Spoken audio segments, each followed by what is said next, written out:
So you just got your powertrain warranty and you're wondering what that means? Well, then you've come to the right video. Hello and welcome to another episode of the Auto Foreman. I'm John Green and welcome to my discussion.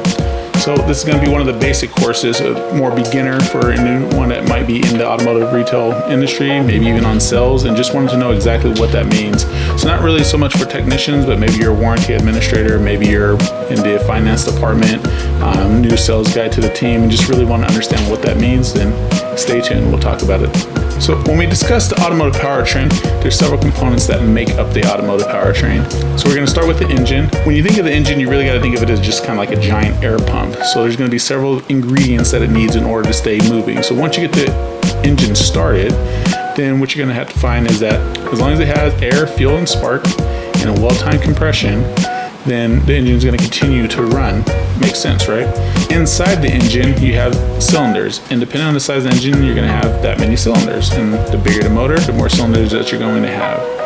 When we look inside the cylinder, you're going to have what's called the 4-stroke cycle. You have your intake stroke, you have your compression stroke, you have your power stroke, and then you have your exhaust stroke. Here's a very basic overview of the 4-stroke cycle. So what you're going to have is, you got to think of a cylinder. A cylinder is going to have two valves on it. It's going to have the intake valve and it's going to have the exhaust valve. On the intake stroke, what's going to happen is your intake valve opens up and it's going to allow your air and fuel vapor mixture to enter that cylinder. As it's entering the cylinder, your piston is going to be going down. As it goes down, it's going to be drawing in that air-fuel mixture. Then our intake valve is going to shut. And with both valves shut, now that chamber is sealed. What happens next is compression stroke. The piston is going to move up in the cylinder. It's going to compress that air-fuel mixture, and it's going to make it very volatile. So all that's left now is to apply spark.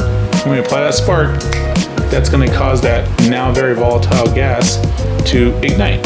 And when it ignites, it combusts and it enters what's called the power stroke. The power stroke is going to be the force of that combustion pushing that piston right back down the cylinder, and then once that power stroke comes down, then we open up our exhaust valve, and then the piston is going to come back up and it's going to push that used gas out of the exhaust valve and out your tailpipe. So the piston is connected to the crankshaft. The crankshaft is going to be connected to other pistons on other cylinders, and as you have your power stroke come down, you're going to potentially have another piston going up on the opposite stroke.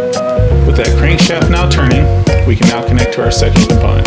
The next component is going to be the transmission. Now, if you talk about the transmission, you're going to think there's a giant shaft that runs from one end to the other.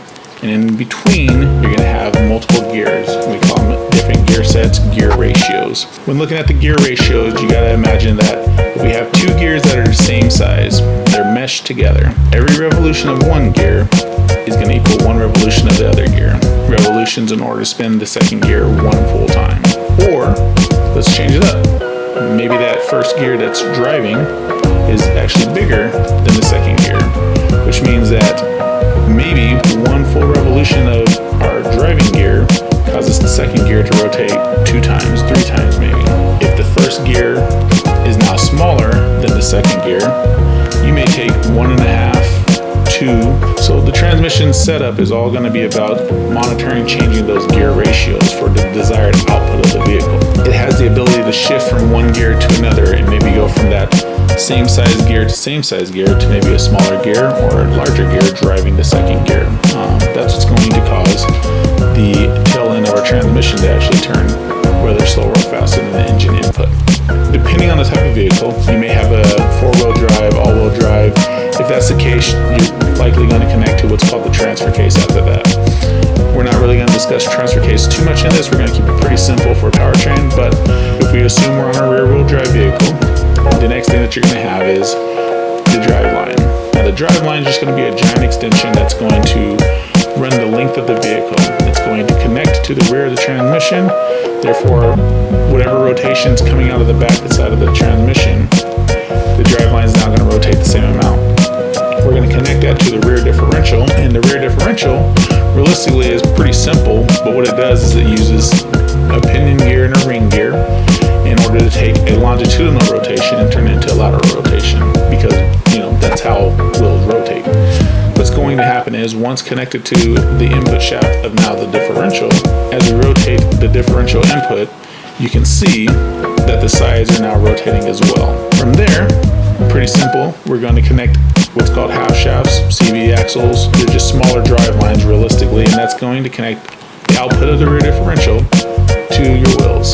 But the question still remains, why is it called a powertrain? Well, if we just think about it, now that we understand the basic components of the powertrain, we're going to have power that's being delivered to the crankshaft by movement of pistons, and we're just transferring that power along a giant train going from the front of the vehicle where the engine's at. It transfers that power to the transmission, to your driveline, to your rear differential, and to your rear axles, and to your wheels. And that's how power just flows throughout the vehicle, almost in the motion of a train. And that's where you get the term powertrain from. Well, that concludes this video. If you like the content, leave a like below. If you got any questions or you got some suggestions of things you'd like to see from me, just go ahead and put that in the comment section below. If you want to be notified of future videos that I'm going to upload, feel free to hit that subscribe button. Until next time, refine your craft, provide excellent service, and remember to be better today than you were yesterday. Bye.